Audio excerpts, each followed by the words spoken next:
Peace to the family. Peace to everybody who will be tuning in live and to those who will be listening to the later uploaded upstream of this. This is our second installment of Bridging the Gap TV by way of my HOTC family. This is your host, Knowledge for Ignorance, along with your hostess, Cammy. So we just want to say hello to everybody. Hope everybody having some great vibes this weekend, and we're just gonna get started and jump into it. We're gonna be touching on the pros and cons of going to college after you finish high school, but we'll be talking a little bit about regular grade school and high school as well, and then we'll be jumping around to a few more topics as well. But first and foremost, we're going to start off, talking about the pros and cons of going to college. Being able to sustain life and stability, and living on your own and those things of nature. Like dealing with college and maybe not going to college, things of that nature. So yeah, we're just going to be jumping around to a few different topics after that, and we'll be going from there. So did you want to say anything, Cammy, before we get going? Not really. I'm excited to get into this episode. All right, yeah, me too. And like I said, to the family out there, we apologize for not having the second show last week, but we had some miscommunication within the immediate family. So like I said, we're back up and running with the second episode this Saturday, and going forward, we won't be missing a beat. So we didn't want you guys to think that first episode was a one and done, so yeah, we just let everybody know that we're going to continue to do this, and we know, and hopefully it's going to grow like we know this will grow. Like I said, sooner or later, a lot of my brothers and sisters in my HOTC family, which stands for House of True Consciousness, will be joining us and collabing and bringing some of their perspective, as well as the youth in their families. Yep. So with that being said, yeah, we're just gonna jump right into it and start talking about. I want to start talking about the pros and cons of going to college, and I want to start with with a little backdrop or narrative so we can have something to wrap our minds around as we talk about this. So I'm gonna just throw out a few numbers, so you kind of can grasp what we're gonna kind of dive into. And like I said, we're gonna be talking about the positive and negative effects of going to college. So it's not just a one-sided thing here, and this will be views from an adult's perspective and opinions, as well as a youth and teenagers, perspective and opinions. Okay, so with that being said, I'd just like to start out with, throwing out there that the U.S. population, of the total U.S. is a little over 327 million, if I'm not mistaken. Once again, the total population right now of the whole U.S. is 327 million. Boom. Okay. With that being said, out of that 327 million, the age of the workforce being 16, until retirement age, is a little over 243 million. Now, out of that 243 million, you of course you don't have that whole percentage working. You only have 156 million of that 243 million workforce being 16 to retirement age that is working. So that leaves you with let's just roughly estimate 90 million that's non-working, that is of working age, right? Boom. Okay, wraps those numbers that I threw out. The population is 327 million. Of that, 243 million is workforce. Out of that workforce population, 156 million is working. Okay, the total, hear what I'm saying, family, the total amount of universities, colleges, online colleges, hair schools, barber schools, it's a total of over 5,300. I'll repeat that. It's a total of over 5,300 So you have a total of like a little over 5,300 schools, right? But you're trying to cram a workforce of 156 million into that, right? So I'm trying to go slow enough so y'all can kind of grasp these numbers. So right before prior to coming on, I did one more like little fact check, and as of the fall of 2018, the enrollment for colleges around the United States was expected to be 19.9 million. I'll repeat that. This fall of 2018, the expected number of enrollment students is 19.9 million. That's just the freshman class coming in for the 2018 school year, ladies and gentlemen.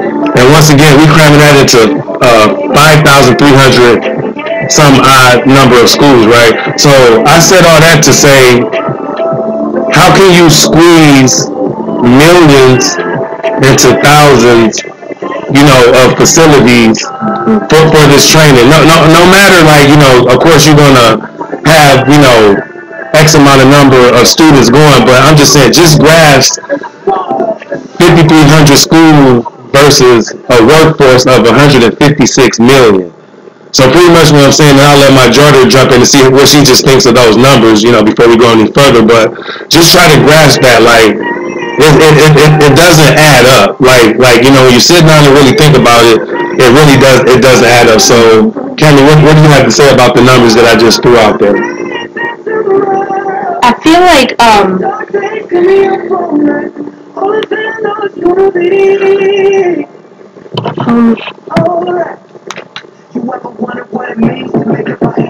Go ahead, just take your time. Yeah. I feel like there's just like too many people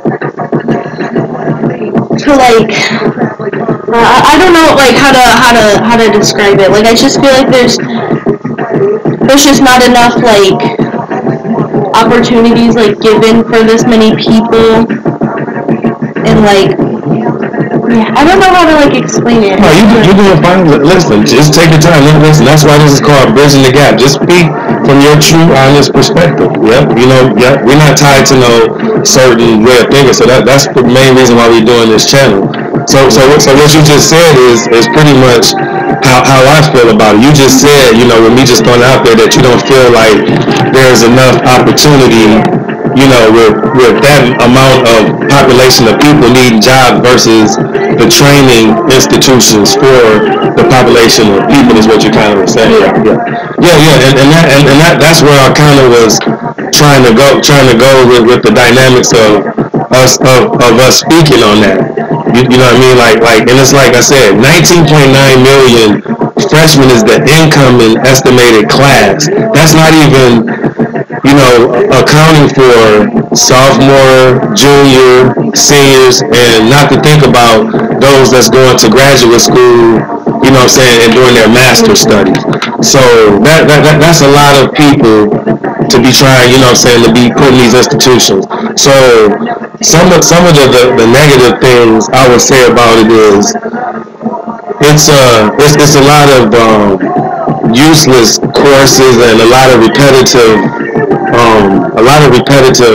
courses that they have you taking when you first and foremost should be there trying to get directly to the skill set for the career or job that you are so seeking after you leave high school, right? So what they do is, and I was talking to one of my good friends earlier today, like I was telling about your brother. Okay, he's in his second year of school of college, but last fall, I called and checked on him after his second week, and he was like, "Yeah, I'm doing good." He was like, it's good. He's like, "I'm just ready to start learning something new." He's like, "They kind of got me going over stuff that I just recently learned prior to me graduating, at the end of May. Here it is at the end of August, I'm doing the same thing." So that first year of them having you taking your general studies and these prerequisites is really, in my eyes, not needed. And I know a lot of people can agree with me, and maybe some don't. Mostly review. Yeah, go ahead. Well, like, this is kind of like what you were talking about like earlier about how there's a lot of like too many people to like fit into like one place. Like we talked about a lot in the last episode of Bridging the Gap about like how I went to a gifted school last year, and what I noticed was that there was a lot of kids kind of like pushed out of the school and like just kind of pushed out for like little reasons and stuff, because the first year it starts off with like in 6th grade about like 100 kids, like maybe even like I mean like a little less, like not exactly like 100, but like the class that graduated this year, like the seniors, there was only like 30 of them, I think. Yeah, so yeah, it's just like a lot of people are like pushed out and like not really given like a chance to like stay at like a school like that, and it was kind of sad to like think about, I think. Like, including me, because I didn't get to stay there either. Right. Yeah, I hear that. Yeah. But yeah, just to touch on more of some of the negative things with it is, like I said, the different courses that they have you take, and then like say for instance, you're going, you know, say into, I'll say the medical field. You have to take so many, you know, courses and say this math, so many different sciences. You got to take all these different governments and stuff like that. And this is my thing. Okay, if through grades, kindergarten through 12th, if he was already learning these different things, like with all these different courses, right? You know, say PE, math, social studies, you know, English, geography, so on and so forth, right? My thing is, and I used to pose these questions when I was coming up in school, right? My thing is, once you graduate, my perception and my opinion of college should be, you should just directly be taking courses that's dealing strictly with your field of study or the job force that you should be going into. You know, you shouldn't have to be dealing with, like if you're going straight into, say, math, something dealing with math, you should just be dealing with math courses. You shouldn't be dealing with science courses or geography courses or social story courses, or vice versa. Or say if you're going into something as far as psychology or something in that aspect, you shouldn't have to do all these various, you know, math courses or take all these different science courses. You know, it's just a redundancy, and at the end of the day, it's like it's a money grab and a money scam. You know, for that to be going on. You know, at the same time, a lot of times when people do get degrees, you know, like say a bachelor's, you know, a master's or whatnot, you know, stuff like that, they end up, you know, getting out of school, right, and still end up working different jobs that they've never desired to work, never had the passion to, but there isn't enough jobs available for their expertise in their field of training, because like I said, once again, just like it's millions of the population in the workforce, and it's only 5,300 schools, it's only, you know, so many thousands of jobs for people. So once again, even though you have these degrees, sometimes you get out and you're not even using these degrees. But guess what?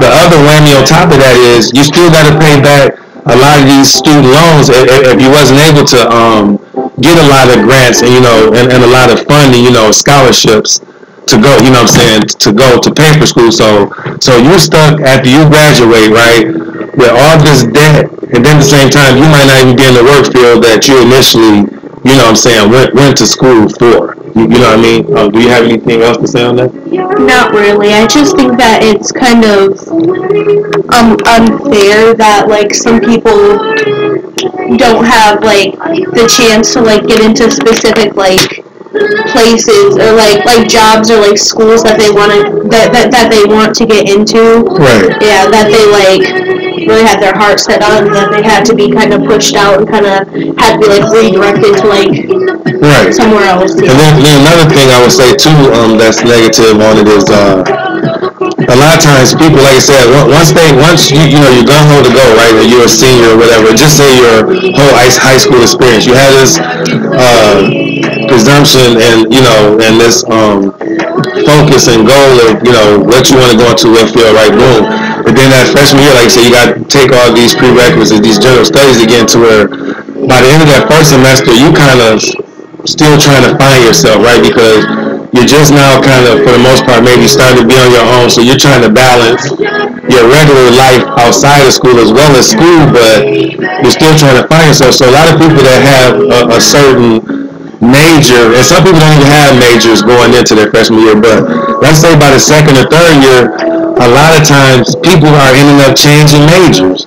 So that's another setback. Like, okay, you've been going for 1, 2, 3 years, then okay, you want to go in this direction, maybe because the school you're at doesn't really have all the proper courses for the curriculum for you to properly get this degree that you are desiring to get. So that can be a setback, and that can throw you off course to where, like I said, you change your field of study, or you do one of the things that a lot of people do, and I'm gonna use myself as an example because I did it. You end up trying to change what you was going for, and then you say this, I'm gonna just take a semester off, and then before you know it, a semester turns into two to three, to where you didn't finish, but then you just in the regular workforce, but then at the same time you start to realize like a lot of going to school, was wasted time if you didn't really have a specific skill set or skill trait or anything. Yeah, like you could have ended up like that either way if you didn't even kind of go there. You know what I mean? Yeah. But like I said, here on this TV show, we talk about the pros and cons, like the good and bad, the positive and negative. Now, the good and positive things about going to college and stuff, like I said, if you're able to get in there and really strictly find your passion and find something that you can directly, be able to, get through the courses and try to get to what you really want to do, that's a good thing. And a lot of trade schools, like different fields of trade, like say maybe robotics or computers, you know what I'm saying, or even say in the artsy stuff like art school or something like that. If you can get into stuff like that, that's hands-on, or say like electrician, like electrical school, stuff like that is great because those type of skills you can take with you anywhere. You can go anywhere and be self-sufficient and pretty much be an entrepreneur if you want. So like I said, it is some good things about school. That's a positive. Another positive is being able to interact with people, being able to socialize with other human beings, be in contact with them, instead of being distant, with just the computers and having to disconnect without being face to face, being in big groups of people, being around one another, interacting, like I said, socializing, networking, that helps build character. Like I said, I know a lot of youth and teens growing up might be a little quirky, awkward, like kind of hermit, I would say, like stay to yourself. So that's something that going to college and not doing, online school and not going to school on campus, I think is a positive. Like going to school, as far as college is that, it's good to interact and learn people. Look, you interact with different cultures, different walks of life.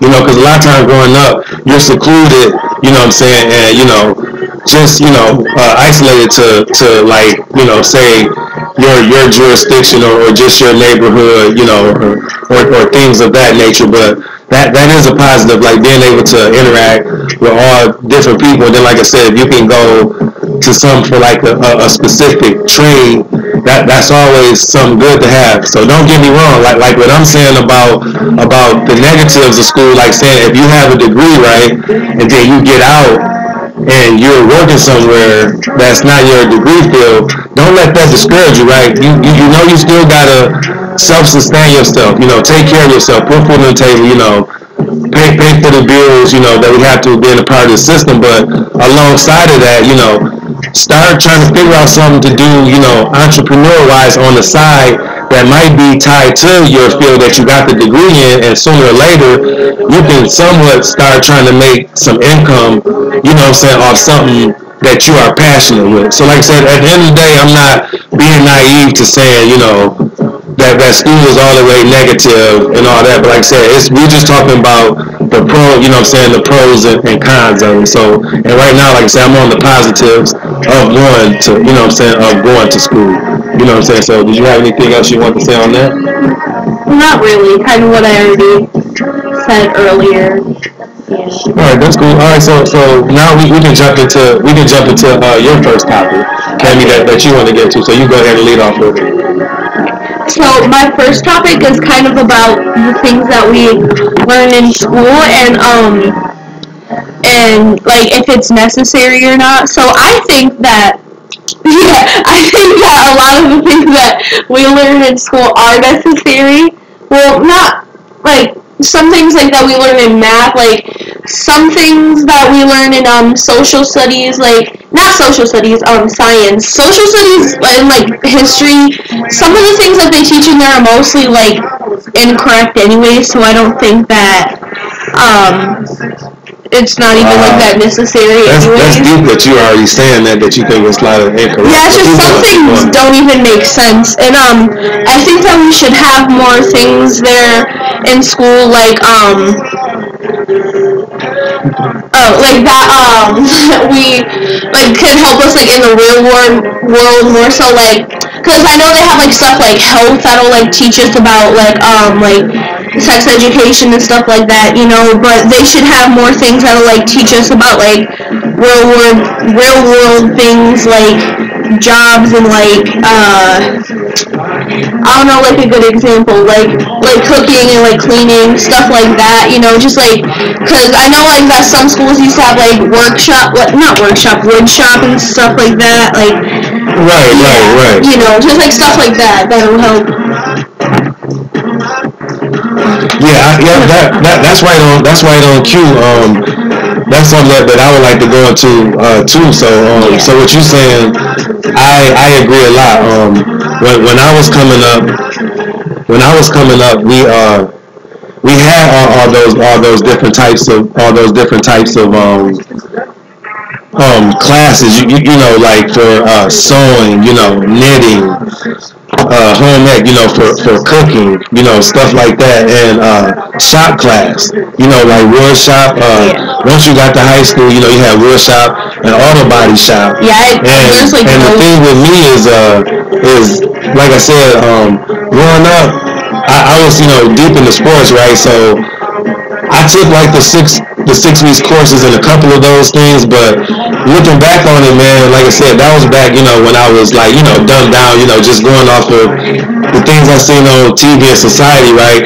I just was taking them just for the course, not just for the core learning and to take the values, you know, like wholeheartedly. But at the same time, don't get me wrong, I was learning a lot of these things, you know, at home, you know, from my mom, you know, from my dad, you know, from grandparents, aunts and uncles, and things like that. But like I said, when I graduated high school in 1994, and if I'm not mistaken, that was the year that they actually that was the last year that they offered wood shop at the high school that I graduated from. So you figure, you know, that's almost like 25 years ago. So I know in your age group, you know, plus with the millennials, like they don't offer nothing that you need necessity-wise. Like I said, as far as cooking, cleaning, you know, building, electrical, we're not learning none of those type of skills or values, and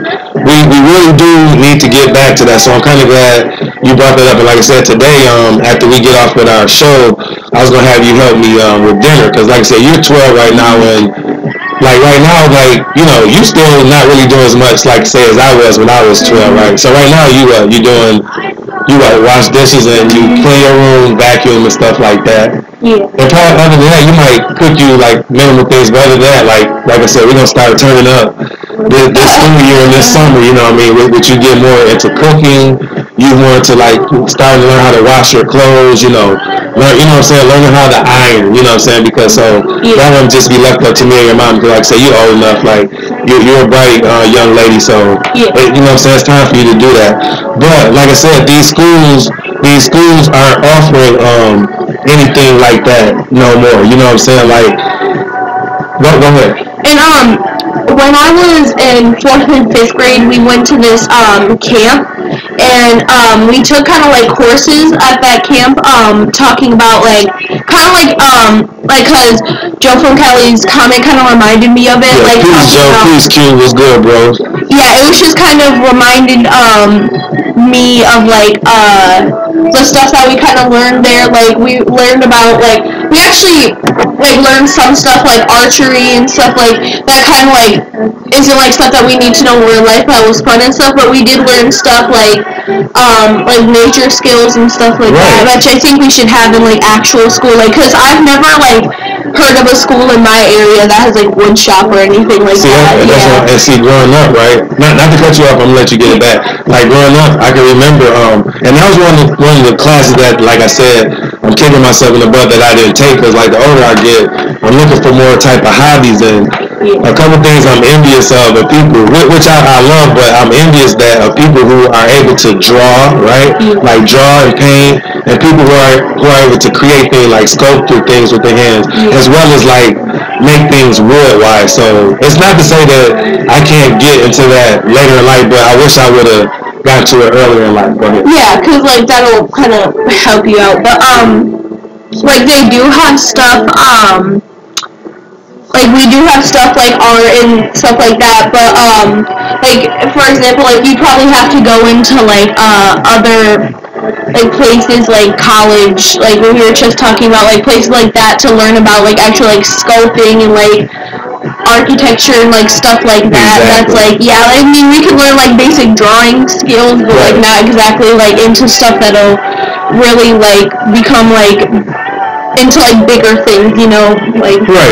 Yeah. And then also like with these different home ec skills and stuff like that they took out of the schools, you like I said, you can be like an entrepreneur on the side. Like one thing that, like I said, I wish I would have stuck with, like when I was your age, probably to like 8th or 9th grade, I started, cutting hair, and I wasn't that good, I was just doing basic stuff, but looking back on it, that could be like, a source of income, something that I can take wherever I go, even if I'm working somewhere or not working, because I know how to cut hair. So, and two of my good buddies that I played college basketball with they are certified master barbers, and one of them actually, shout out to Ivan, he opened up his own barbershop maybe a little over a month ago, and shout out to my boy Mike too. He's more mobile, like he moves around like the country, he cuts hair and he does dreadlocks. So like I said, I wish that was something that I would have stuck with. Like I still like, of course I don't have hair no more, so I cut my hair off. But I still do my own face, but I go to the barbershop a lot, but I still can just give somebody a nice line, you know what I'm saying? But like if I would have just stuck with cutting hair and then getting my license, like say in the summers when I was out of school and stuff like that would have went a long way. Now as far as you, I don't even know if you thought about this like that, but say you're 12 now. I can remember about 3 years ago when you was like 9, when there was the big loom bracelet craze around the country. With like the young ladies around the country. You was big into that, and you got good to where you was making different styles and varieties to where you start selling them to family members. So that's a source of income. Like I said, you might have looked on the small scale as just something you was into, but that was something you was passionate about, but you was able to make money off of. So you want to say anything on that? Yeah, kind of like how you brought up earlier. Yeah, like how you brought up earlier about some of your friends like being into like cutting hair and stuff. Like there's like schools that you can go to for that stuff and like makeup, like cosmetology schools, but they don't have any things to like classes like that in school, and like that'd be pretty cool to have in school, like to like learn about like hair and like makeup and stuff. Because I know they have like whole schools for that to like go and like study, like become a profession. But I feel like that'd be really cool, like in school to. Yeah, because that can, I mean, of course, we want you guys to be innovative and free thinking, but if they offer courses like that, that can give y'all like a basis and something to like, you know, lead off of and build off of. Like, maybe I might want to go into that, but even if I don't, it'll help you figure out earlier on. Yeah, exactly. Or look, you can just be creating, you know, your own clothes, or say build certain stuff that can save you money wise instead of having to purchase it. You see what I'm saying? So that's real. But like I said, I agree with that topic you brought up about a lot of the courses is really not needed, and it's a lot of false information. That's great that at your age that you on top of that and aware of that, because I'm gonna be honest, when I was your age at 12, I had a lot of blinders on and didn't, you know, I was really going with the flow of what they were saying in schools. Yeah, like some of the stuff like that they talk about, like history or like social studies is what I have. It's like interesting to learn about it, but I know that like some of the stuff like isn't 100% like true, and it's just been kind of like changed up over time, or just like not the complete truth like at all, you know, just like stuff like that. Because I know like some things in like math is really like useful, like you even like you use that like your job and stuff like that. Like mom did like to calculate like stuff to do like her paperwork, you know, like and like some things about like science, like learning about like things like that happen in your body, like that stuff is like cool to learn, but like some of it isn't like 100% necessary. That I mean like we can learn about it, but we should also have like room for other classes, that will kind of lead into like bigger things than just like, because I know like studying like math and science and like stuff like that can like lead into bigger things too, like into profession. But I feel like if we had other classes like makeup and like wood shop and like other classes like that would kind of help us out, other than being like kind of like end up at a blank in college, like when you're actually trying to like figure out when you're actually at that point of like having to. Because there's a lot of people that are entrepreneur makeup artists and stuff, you know, and they're self-sufficient. That is a good one, JSC. I have to tell Cammy to pull up from posing flat earth questions like toward the end of school last year, because the teacher started kind of singling her and her friend out. Because this one time we were watching this documentary, and then my friend yelled out like flat earth, and like we started laughing about it, and then she had to be sent out of the room. It was kind of funny. That happened actually like multiple times, because we were on a field trip too. That happened. We started talking about it again. It was kind of funny. Just putting it up, and for those that's watching now and that will see the upload, we are, you know, eventually going to be talking about the flat earth topic. So I know in my HOTC family, you know, that's one of the big things that we try to spread to people. So yeah, we definitely going to be building on that, and you know, shows in the future to come, you know. So is that about it you want to talk about on that? All right. So another thing that kind of ties into this is I want to talk about the barter system, and I know I kind of brought that up to you earlier this week. And you know, just to see if you kind of knew what it was, and you kind of was hesitant. You kind of didn't think you knew, but then you kind of did. But that's why, you know, we just need to, you know, sometimes, you know, go to the dictionary and just see what the different meanings of words is, so we can be sure. Because like I said, you know, my name online is knowledge for ignorance. Like, I have some knowledge on things, but I have more ignorance on subjects and stuff than more knowledge than I have. So it's a true saying, you learn new things every day. So I'm just going to give the brief definition of the barter system, and then I just want to talk about that a little bit, which will kind of tie into, you know, the school thing and kind of have an entrepreneur employmentship on the side. Okay, so the definition of barter system. A barter system is an old method of exchange. This system has been used for centuries and long before money was invented. People exchange services and goods for other services and goods in return. The value of bartering items can be negotiated with the other party. So I just want to go and give the proper definition of what the barter system was. And like I said, I had briefly asked you earlier this week, and I kind of talked about it with you briefly, so you kind of understand pretty much what it is. So like I said, this to jump back to what I was saying about 3 years back when you was making those loom bracelets that you were selling to family members. Okay, that's one way to be, have self-employment and have some type of self-entrepreneurship, right? You can be like creating certain things, that you make, right? Or it can be things that you might purchase, right? You might purchase this certain product or item in bulk, but you're selling it for a certain. I'm sorry, not selling it. My fault.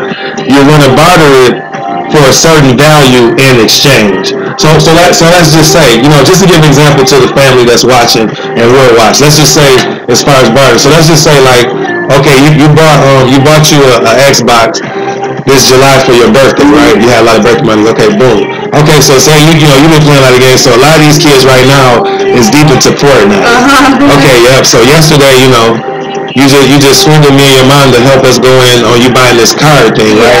Yeah, I'm just joking. But anyway, so you buy all these different games, right? So say you're playing Fortnite, you would kind of start getting tired of it. It's still cool. Now, when your other buddies, friends, might not have it yet, but they want to get it, but they just can't outright buy it.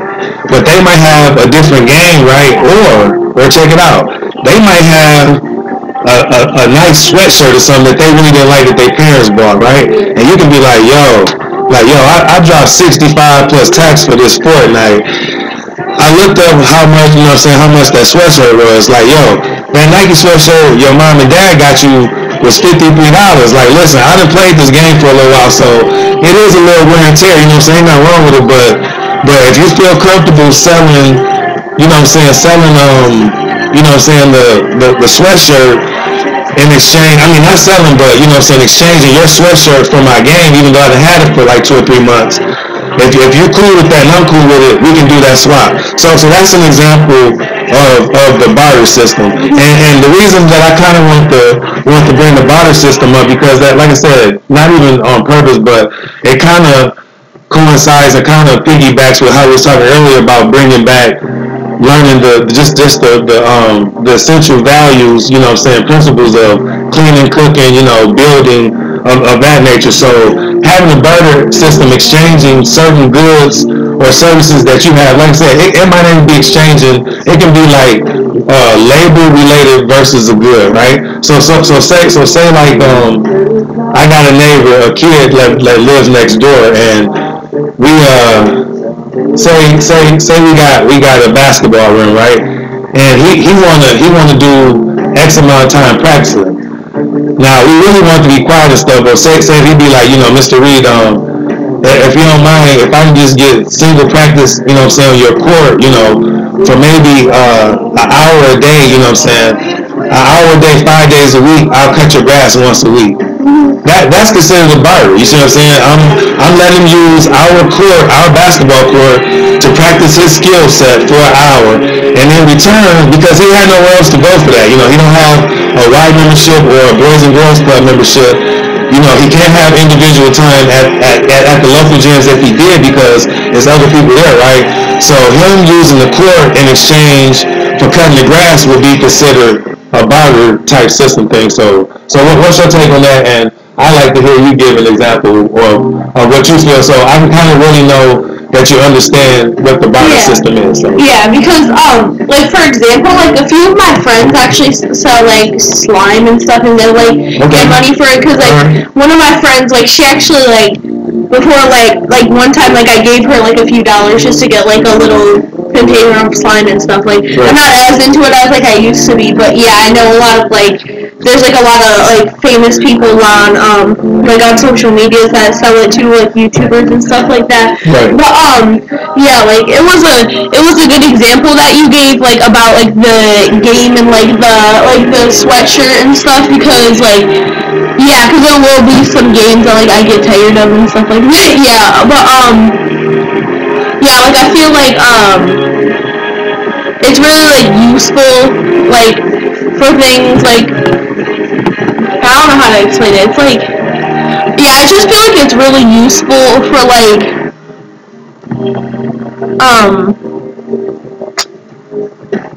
And I'm like. You're alright. We're on our own time. You're alright. Yeah. But I feel like it is, I feel like it's very, like, useful to, like, yeah, I'm not sure how to explain it, like. Alright, well, you might remember if I say something else. So, another thing, like I said, a positive about bartering that kind of ties into the positive talk I was saying about going to college. The positive, not the negative, is bartering with people, you know what I'm saying, will have you socializing, you know, with people again, you know, being personable, you know what I'm saying, interacting, networking, because like I said, with the example of trading a Fortnite game for a sweatshirt, that can lead to you know, you and your friends telling other friends like, hey, we swap this, like you know what I'm saying, maybe they might have something you might want to exchange, or you know what I'm saying, word of mouth, you know what I'm saying, stuff like that. So that's a good thing because it have you interacting with people and have you meeting different people, because like I said, one thing can lead to another, and like I said, I know big in our HOTC and just in the conscious community alone, shout out to Brother Sanchez, we deal with the ripple effect a lot. So like I said, that initial ripple of the exchange, of the barter exchange between Fortnite game and sweatshirt can start just a network of people meeting each other, changing different goods to where before you know it, some of you guys might collab and start, you know what I'm saying, your own business, like selling different goods, you know what I mean? So yeah, so that was the reason why I wanted to bring. If you have any more input on the bartering, if you want. Yeah, I have like an example because the other day, well, not the other day, I think it was like around the time of my birthday, but I had this, like, my friend was over and I had this like bracelet that she was looking at, and then she was like, oh yeah, this is like really cute, like, where'd you get it? I was like, oh, like, I don't really remember, I just don't wear it that much, you know, like, I just really wasn't like interested in wearing it that much, so like I just let her kind of borrow it, or like not borrow it, but like kind of have it, because like it was just a bracelet that I didn't really care about. But in August, which was like, yeah, last month, she actually gave me this bracelet that she didn't want anymore. It was like for one of my favorite bands. It said like Panic at the Disco on it. Okay. And yeah, so basically it was kind of like a trading, but like, I mean, like not directly, because like it wasn't like at the same time, but yeah. That pretty much is bartering, you know, and look, so that's what I'm saying, that's a great point you brought up. What you just said made me think of something else. Is the thing with the barter, the big thing in the barter, in a nutshell, is what you and the other individual view as the value. So you see what you said? The reason why you that's what I was trying to like think of earlier, because like it's just a different like value, like to everybody. Like even though, even though, you know, you didn't wear as much because you was kind of over it, it still had the same value. So the value that you put on it is going to be a different value that your friend put on. You see what I'm saying? So that's a great thing with the bartering system. And I just want to bring that up, and actually I probably want to bring that up with some of the family in our service sometime this weekend. Like I agree with Q. We do need to really start emphasizing that barter, and you know what I'm saying, bringing that back. You know, it's just kind of it's kind of easier for like some people to use, other than like giving money and like it's just kind of definitely, and especially like say if it's dealing with, you know, say like food wise and stuff like that. I have like another example, because I think when I was in 4th grade we did this thing called like it was like a mall type of thing where I had to create like, well, what I did, I created these like tie-dye bandana type of things. Wow, and I forgot about that. Yeah, that was a while ago. And like I still give them out to some people still, but like people would either like earn tickets, or like their parents would like buy tickets for them. Then they'd like go around and like get things like with the tickets, like get some of the things. And a lot of people bought my stuff, and like I noticed for like almost the rest of the school year, like a lot of people I'd see like wearing my like bandana like around the school and stuff. That made you feel good. Yeah, it did. It took a while. Look, check it out. I forgot about it. So look, with us talking about this, about the school and them taking out the home ec and, you know, learning different necessities and entrepreneur, you over the last 3-4 years, you even had 2 different products that you created and sold. See what I'm saying? Like, but you weren't even thinking about it in that aspect. So when I'm saying going forward, like I said, the positive of school, that you can learn certain things, and then like I said, the networking, you know what I'm saying, and you know what I'm saying, and getting to know people. So this is my thing. Like I said, it's good and bad with school. So you know, me and your mom, we want you to be a part of school. Like I know some people can do homeschooling and stuff like that. Like I said, I'm not gonna sit here. I don't like the idea of homeschooling, to be honest. It seems boring. See, that's good. Look, that's why we're doing this bridging the gap. We need to hear the youth and the teenage. So you just said this thing's boring. My mom suggested like doing homeschooling like a few times, like whenever because sometimes in school like I won't be doing as good because I'll be like getting distracted by friends and stuff. But then I kind of like fix myself up because I don't like the idea of homeschooling because I'm really like extroverted and I don't really like being kind of like just at home, just like with my parents just like kind of teaching me stuff that I already like. I get like even more like disengaged. Right, but this is what I was saying, and that's what I was gonna say. Like, there's pros and cons to it. So I wouldn't necessarily want to do it, even if I did have all the knowledge, you know what I'm saying, and you know background and being able to properly, you know, well we teach you at home anyway. But I'm just saying, let's just say teach you how the mainstream wants you to teach.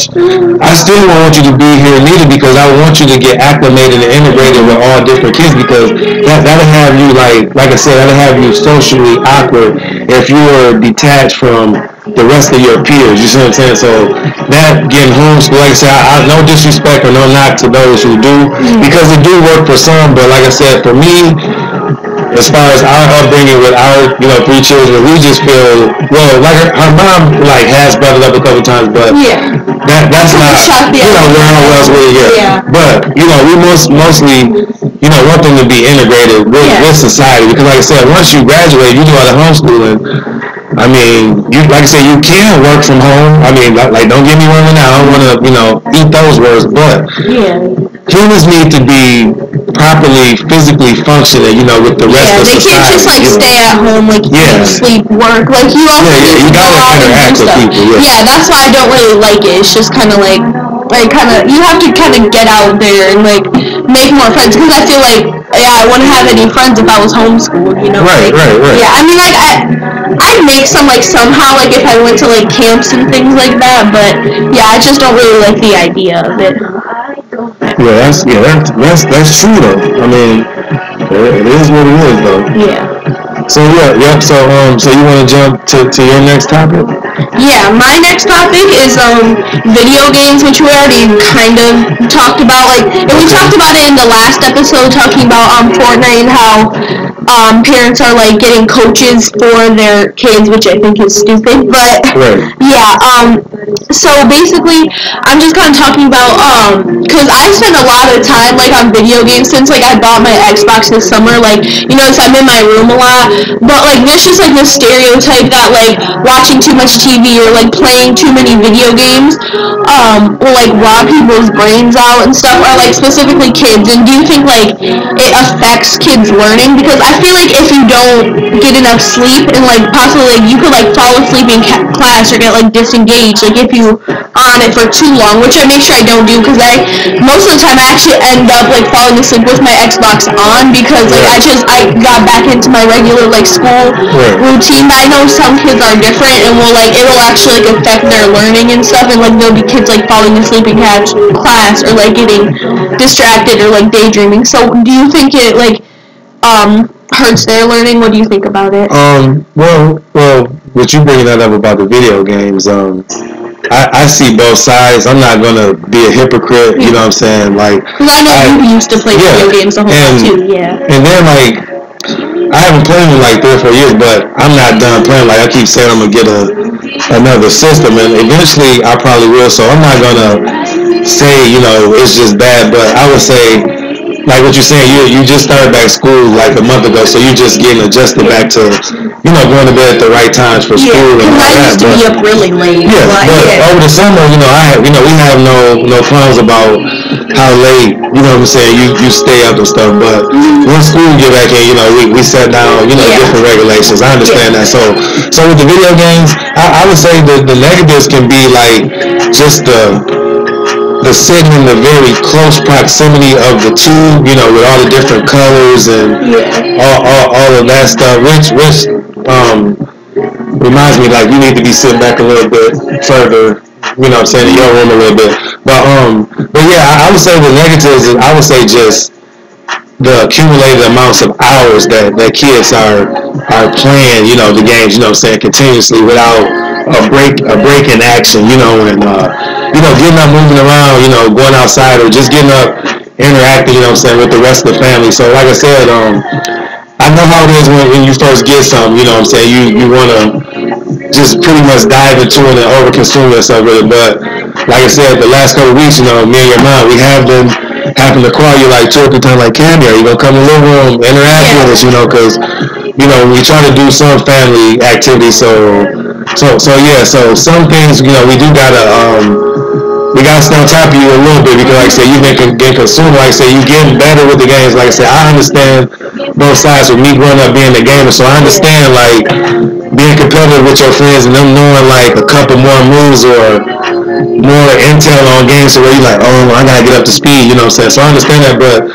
the pros and cons dealing with the video games once you're back in school for the school year and playing the some during the school week besides homework and all that and interacting with the family is just learning to balance the time, you know what I'm saying? Time management is all I can say about dealing with the video games, you know, it's time management. Just still know that you need to get, you know, your chores done as well as your homework, you know what I'm saying?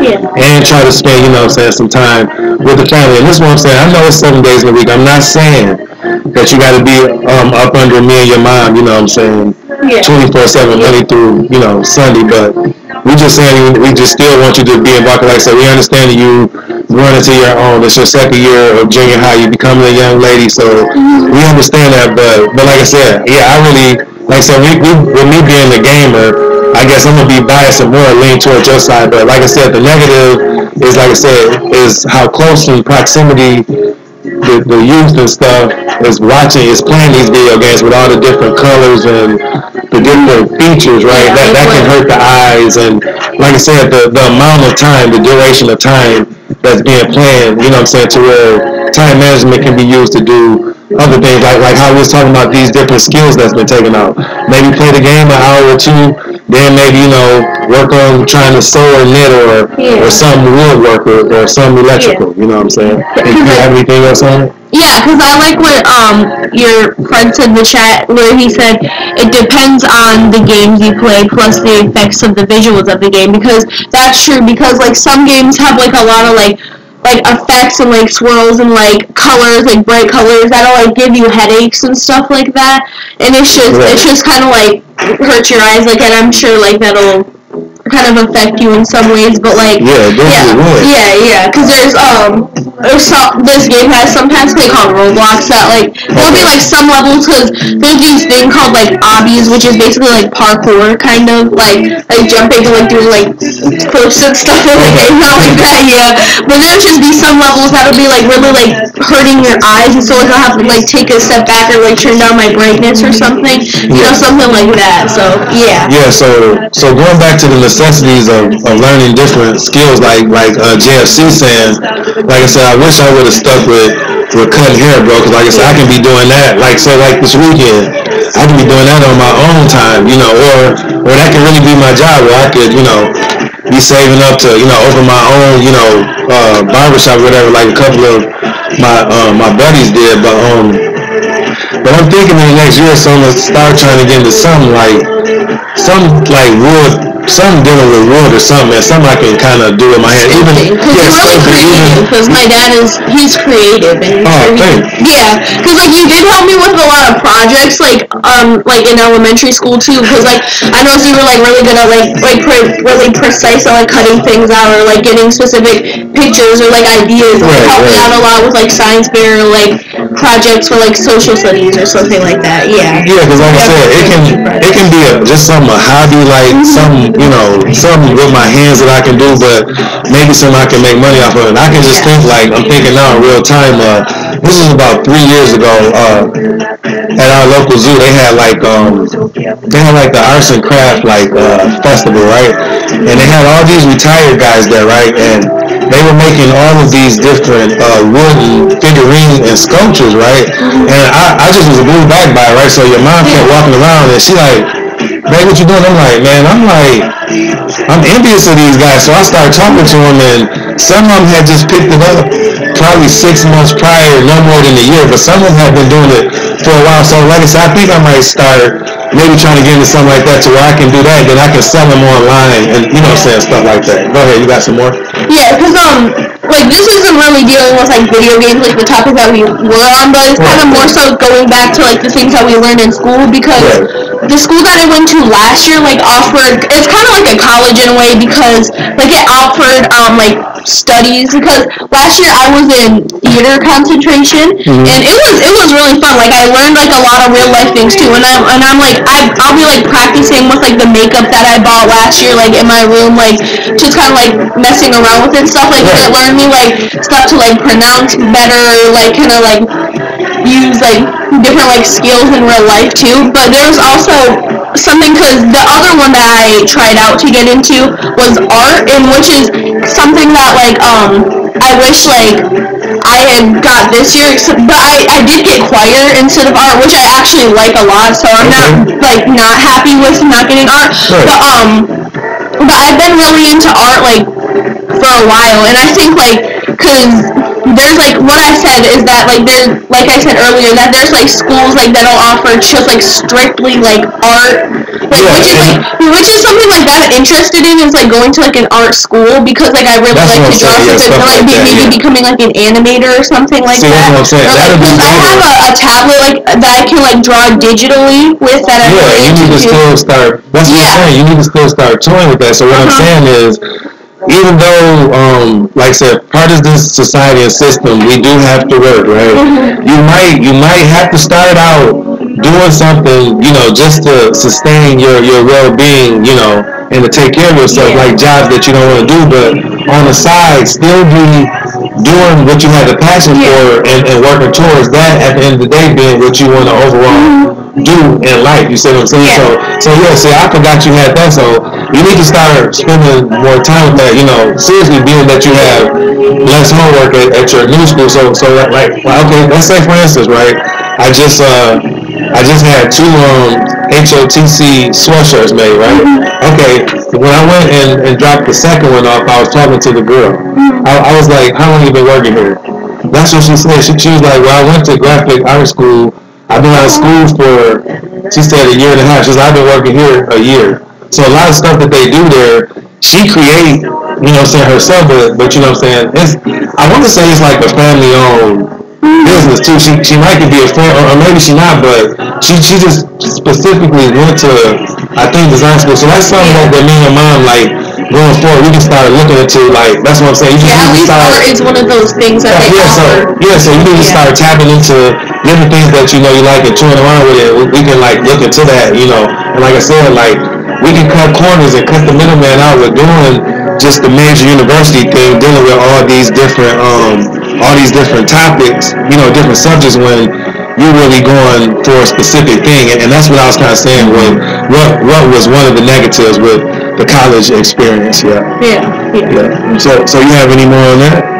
Not really. We can get to your... Alright, I just have one more topic, and I think we're going to round up with you. And my last topic is pretty much just to bring home kind of the overall view of kind of what we've been talking about. And my thing is, I guess, you know what I'm saying, being, you know, in the society, in the way of doing things the same way for so long, I guess I really haven't really sat back and thought about how many days or hours that I would think would be feasible for students, right? But my last topic that I want to touch bases with you and for the family to hear, you know, going forward is what would be your opinion on the duration of school per day, like the hours per day, and how many days per week do you think would be efficient? So I'll go first and I'll let you think about it. Whatever. So like I said, I haven't really thought about it. I just thought about that as one of my talking points. Like I said, I guess I really don't know no difference since I started school, you know, in kindergarten and say first grade, you know, we would go from any school would go from anywhere between 7:30 to 3. I'm just giving a over under of the time, and then 5 days. So I guess what I'm thinking is, or how I feel, I should say. I'm sorry about that. I really can see it being maybe scaled back to maybe 3 or 4 days a week, and that, or even scaling back an hour or two per day. Now, don't get me wrong. What I'm saying is dealing with society, right, and the different stuff that is put before us, all the negative stuff, you know what I'm saying, all the brainwashing, you know what I'm saying, propaganda, you know, all the thinking inside the box, not never being taught to think outside the box, or always going with the flow, never being able to go against the grain, right? So my thing is, like, I still think we should, like I said, I'm against homeschooling, so I still think you guys should go. That way you can know the real, the good and bad of school, right? The pros and cons of school, as well as our home life and the values and knowledge that's instilled from your parents and other family members. Go ahead. And like, just kind of an example for like homeschooling, or like, this is my case, is that like, I mean, we'd still be like, having it for like, about, like, the same amount of time that I guess like normally, or like a little bit shorter, since my dad says that like we should have it for like as long, which I kind of agree with. I feel like almost in like my case, we'd kind of like almost kind of like get distracted like with each other, almost like my family would. We'd not kind of not really get the full beating around the bush. Yeah, because you know, like us, because we have like a better connection than like right. Yeah. Well, and see, that's what I'm saying. At the same time, that's why I think it's good for you to be acclimated and integrated in regular school, right? But then, like I said, a lot of the knowledge that me and your mother do know outside of school that you can come home and ask about, you ask us, and like I said 2 weeks ago, if we don't know and you got questions about it, we'll help you research to find that out. You see what I'm saying? So yeah. Okay. So I think that school should be like 4 or 5 days a week is good. Like, I think that's good. Like, I think like the breaks that we have like during the school year, like Thanksgiving, like summer break, like that type of stuff, that's good. Like, that gives us time. I think the 2-day weekend, like if we had like 2 or 3 days off, that's pretty good to kind of refresh, because but I know one thing is that school should start later, because at my new school I have to get up about 45 minutes earlier than I had to last year. And I've been taking a lot of naps when I get home. I feel like, you noticed. Yeah, I've noticed that. Yeah, I've been taking a lot more naps than I used to, and I think that school should start later, and I feel like our lunchtime should be a little bit longer, because like we do have because it's about like 15 minutes to like eat, and then like the rest of that is just kind of like in the gym, kind of like playing and stuff, you know, like stuff like that. But I feel like our lunchtime, like our break time, should be a little bit longer, and that school should start definitely later, because my school starts around like 7:30, I think. Okay, you said definitely later. And you know what? That was a great segue. You bringing up about starting later because you've been taking naps. Because that's actually why we ended up not doing the second episode, because we were gonna do it Monday, but she get out of school, we'd sit there for a minute, I'd be like, you gonna be ready to do it? She'd be like, yeah. I'll leave out the room for a minute, go in my room, come back out. She'd be sleeping like, no, you know, we can just keep it to our regular day. So we just, you know, just missed the week. You know, ain't no big, you know, things come up sometime. Like I said, we gonna keep pushing. You know, like I said, I know this is gonna grow and get better. So another thing that I would like to ask you a question about the duration and days. I know when I was in school, and this was more so, I think they had it some places here in Michigan, but this is more so in California. They had year-round school. So what did you think about year-round school? Because you still would get breaks, but no. Wow, you shot that quick. Because there's actually a channel that I watch. And they talked about how their college is year round, and I actually talked to my brother about this, because we were like calling and talking to each other, and his school is like not like a full school year too, because they go like a month to like this month, and like the next year they go like a month to this month. Like they like, and then as soon as I said year-round school, he was like, I would not be able to do it. And honestly, I wouldn't either, because during the summer, I was kind of bored a lot because I was home alone, but at the same time, it was just like time to rest. Like I could never do a year-round school. Hey, look, I agree with you. See, my thing, I mean, even though like I said, we only know what we know, but as far as the mainstream system, like I kind of like the 9 and then the 3 off. You know what I mean? Like I don't want it to be just give me a big shebang. Give me a big shebang of going to school, and then let me get some time off, like say, to rest, relax, and reset. Clear your head. You know what I'm saying? Like it's just like that just be too much. You know what I'm saying? Like, I couldn't. Yeah. Like I said, that's for some people, because some people that more suits their family life and all the things they have going on. But yeah, I'm not one for the year-round thing. Yeah, year-round school. That's just what's good, bro? Yeah. So that was my last topic, and I think you might have one more or two. You know what I'm saying? Before we wrap it up for this episode. So what? Yeah, so my last one is kind of talking about subliminal messages, like in like trends and like songs and stuff, because I know there was this one thing going around. I forgot, it was like the celebration hand thing where they did like the OK sign or like flip it upside down over their eye, and like my dad already like shut it down real quick. He was like, don't do that, and I was like, okay, like I understood it.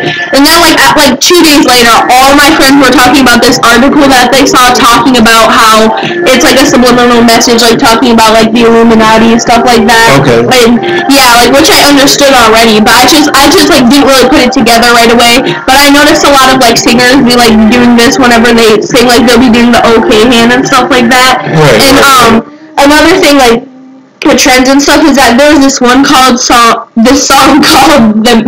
Middle, and like it was stuck in like a lot of people's head. It was played on the radio 24/7. It was even like my mom's head, like my bus driver's head, like some of my teachers would be singing it, like right. Yeah, a lot of people would be singing it, and like I don't even like pop all that much, but like it was just in my head a lot. And I watched this thing, and it was talking about how they put these things in the back of the song, like really high-pitched, like tones and stuff. Yeah. They put those, and I was like, well, where were they from? So like I looked it up more, and I found out Justin Bieber, he recorded these audios like a while ago, which are now put in a lot of his songs. They were like high-pitched, like tones, like audios, and put in the back of his songs. And there was this thing going on for a while called the Yanny and Laurel thing, and it was talking about how the more high-pitched one, which was Yanny, which was the one that a lot more kids would hear, was like the one, because I said like the high-pitched sounds would like go to more like kids' heads, like that's what they would hear, and so that's why, that's what they were putting in the song, so that's why the song was so popular and played so much and in people's heads, is because it had that high-pitched thing, and was just kind of catchy to them, and it was kind of like a message, kind of almost, you know what I mean? Right. Yeah. They definitely be using different tones and frequencies, and I want to say maybe within the last 5 to 7 years, or maybe a little bit longer than that, the music went from analog to digital. So that's a big thing, and a lot of my brothers and sisters in the HOTC would have a lot of info on that, because they be knowing about the different megahertz and stuff that they're using, like these different lower frequency tones, you know what I'm saying, and things of that nature that's lulling us to sleep, and putting us in trances, and you know what I'm saying, having those key tones like triggering certain things. It's like when we was driving earlier yesterday, what's that one dude song, like the Juice Box dude? Juice WRLD. Okay, Juice WRLD. Yeah, like we listen. I'm sure it has something. Yeah, but this is what I'm saying about the different tones in the song, and then how on the radio they play like the same songs like every hour on the hour, so that's how you get redundant with hearing it, right? Like, there's so many songs over the years that I know is trash, but I know the words to them because I'm hearing it, so many times a day, and the different tones are where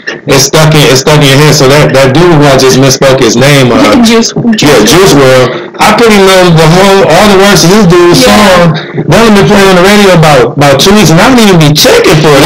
I actually listened to it on my own because I thought his whole album was good, but they just don't really pay attention. That was the most popular song, but I feel a lot more No doubt, JFC, definitely programming. Yeah, I feel more producers need more credit because there's people like 6ix9ine that'll have really nice beats and that's just really catchy and all the words to the song, but it's just so terrible.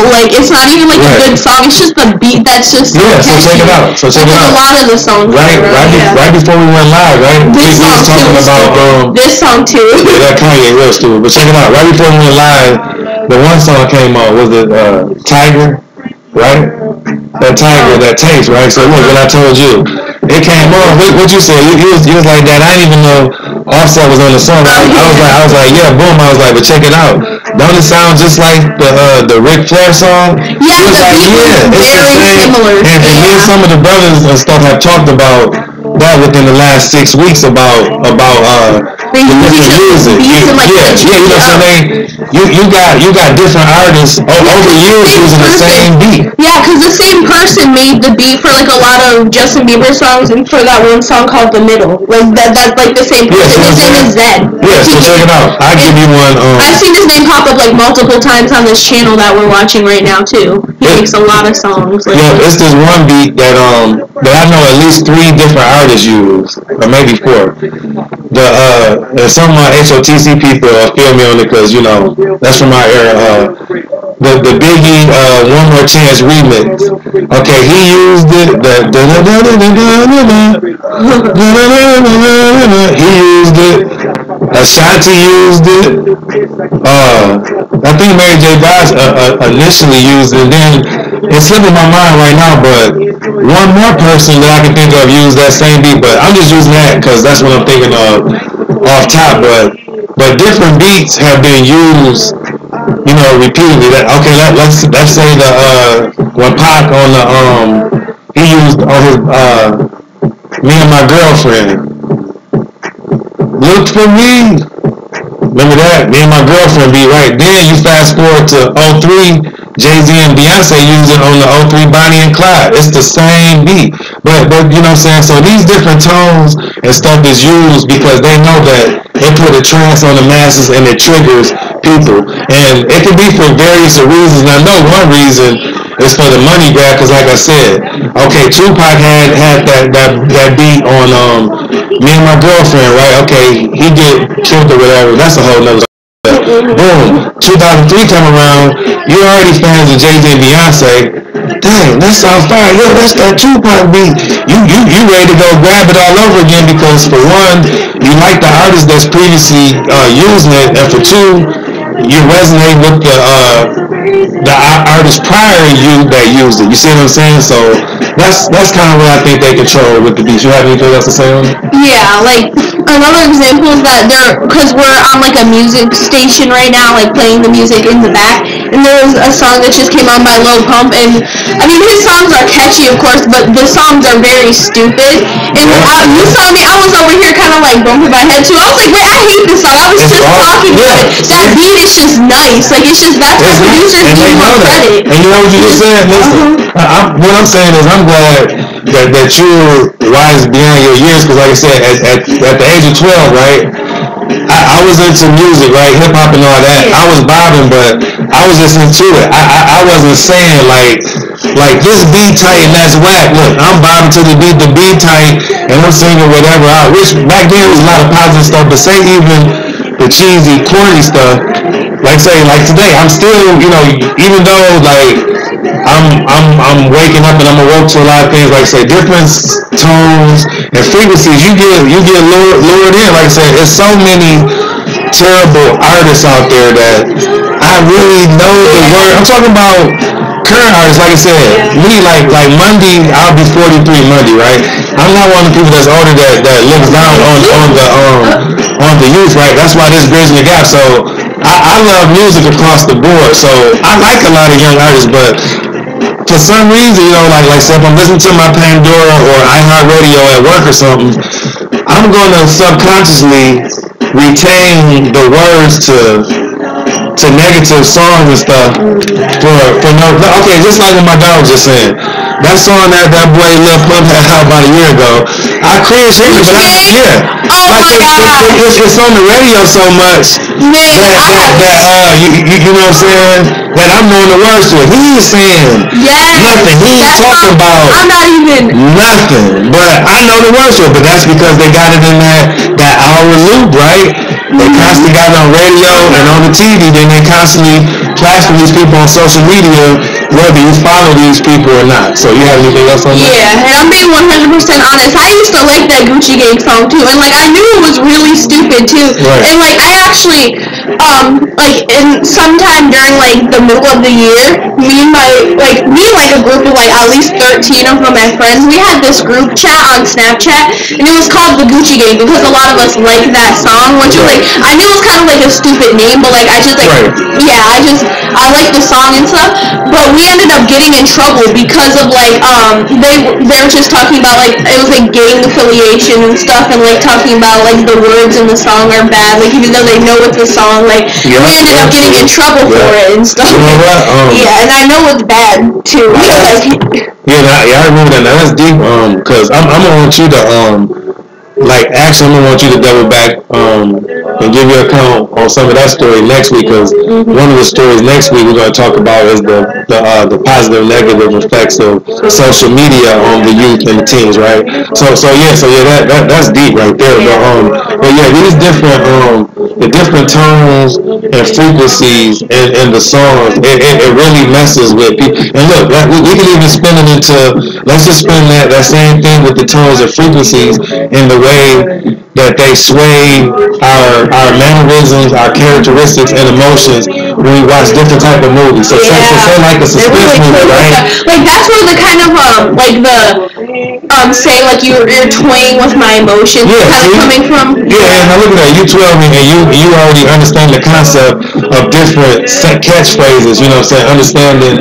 You know what I'm saying? Like what they mean. So say we're watching a suspense movie, right?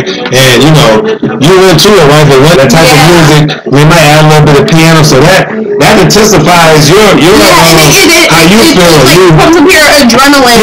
You know it. You're intrigued. Like it's exactly. just like the music, because like I notice any moment like where something starts to get a little bit intense, they should start playing like music to go along with the mood. I'm like so once again, like dealing, like you said, with this mind control stuff like that, dealing with the different frequencies, it's a positive and negative to it. But for the most part, these elites using these tones and frequencies for negative purposes. You see what I'm saying? That's what I would say. You know what I mean? Yeah.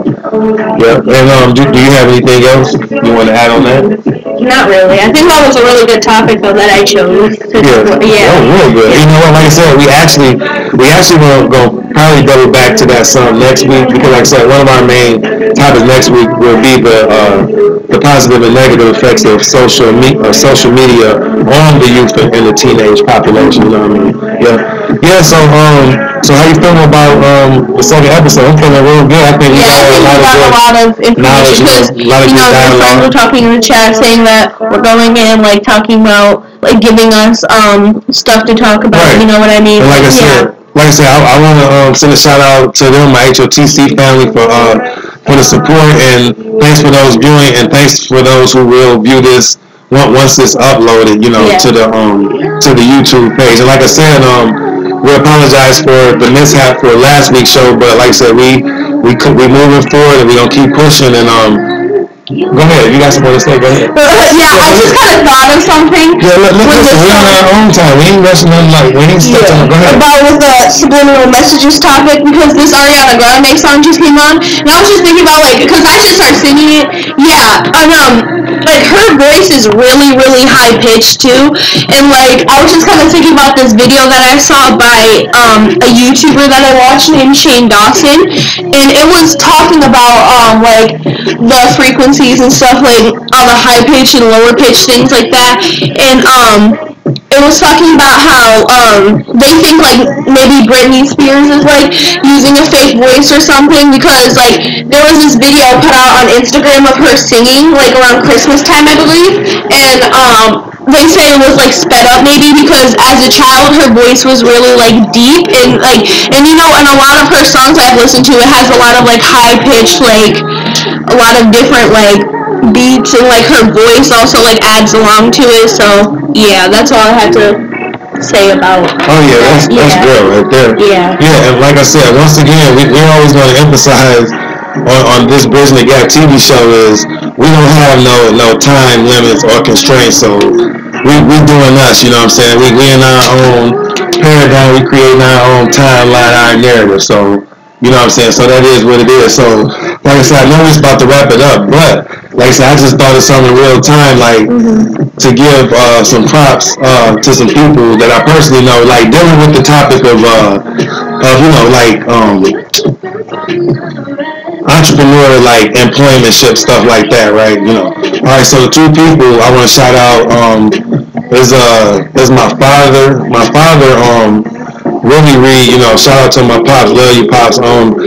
He worked for a company called Granger Industrial Supplies. Like some of y'all might be familiar with. It's one of the top two industrial supply companies. You know, I think it's worldwide, right? So he was one of their top salesmen for years. You know, he was a great salesman, right? But along with working there, he always had vision of opening his own business. Now, one of my father's passions is cooking. You know, he loves to cook on the side. That's just something he liked to do. So that was probably something he thought he would open up. But as he got, you know, deeper into being a sales rep for this Granger Industrial Supply, you know, he started learning the craft more, learning the product. To fast forward now, you know, he has his own business out there in Carson, California, and just in the LA area of California in general, you know.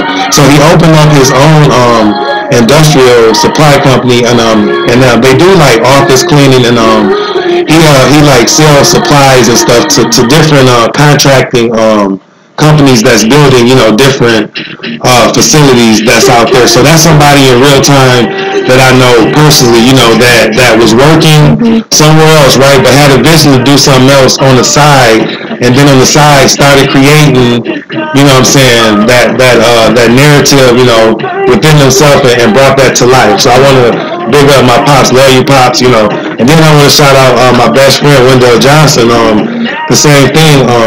He's a trainer, and you know, he's still going through the process of getting certified, but he still has his credentials to where he trains students, kids, girls and boys, you know, for different sports and stuff. And me, I also help him to a certain extent. Like I'm a part of that, you know, like this coming October 20th and 21st. We'll be doing our third annual basketball camp for the youth, and it's between 7th and 12th grade. So like I said, I want to shout him out because he's been doing that. He's been doing that for a while. You know, he has different classes, and that's what I'm saying. He graduated. Like I said, I didn't end up graduating college, but my best friend, he graduated. You know, he got a business degree, but alongside of that, he's passionate about training and helping kids in that aspect with them. It's not even about overall just with their sport. It's overall about their overall health. I mean, it is about the sports and helping them with that, but it's about their overall health and them learning how to be self-sufficient and maintaining their body and things of that nature. So I just wanted to shout out two people in real time that are entrepreneurs that I personally know. But like I said, my best friend, I am a part of that somewhat. You know, as it goes on, as it continues to build up, we really will eventually, you know what I'm saying, be getting our own, you know, traveling AAU teams. But it's not a money grab. You know, we're going to be teaching them the proper way to work out proper eating techniques, and along with personal and knowledgeable builds like me and my daughter doing now. We're going to be talking about real life and stuff besides the sport. So I just wanted to finish up and shout out my father Willie and my best friend Wendell. We're like two guys that I know in real life in real time that has entrepreneur things that's going on. And before we close out for the second episode, did you have anything else to say, Candy? Not really. You want to shout anybody out? Any of your friends, anything? Or? I don't know. No, actually, one of my friends, should I say her name? Yeah. One of my friends, Mary, she actually helped me kind of think about the video games topic about, so we were talking about it last night when we were playing. Yeah, shout out there. Yeah. And my friend Kaylin, who was actually in here earlier, just kind of being a good friend and also telling us that our mic was kind of low. I mean, we fixed it now, I think. Yeah, I hope the quality was okay. If not, we apologize to the family if the quality wasn't good. We'll listen to this back, if not today, tomorrow, and going forward next week, we will make sure that the audio quality is good. Like I said, this is only the second episode of us getting going and getting this started. So, you know what I'm saying? So look forward. We were working on this background and like making sure everything was all good for a while. So. Right. Yeah, so we definitely, okay, thanks, JFC. So he put a 1, so with us being in a lot of chat rooms, that 1 let us know that our audio quality is good. Okay, appreciate that, bro.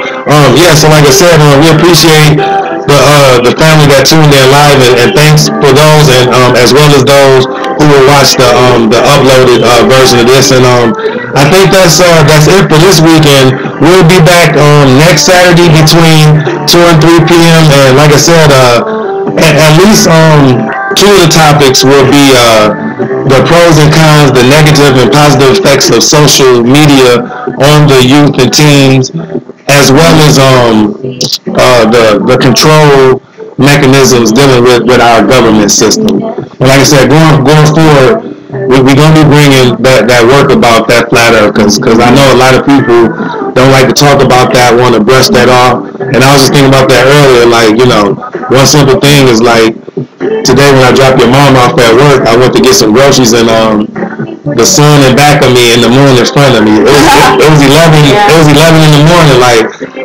okay, so if it's a land down under, as they say, with Australia, if I'm seeing that moon and that sun, what they see. Right, that's what You feel me? Yeah.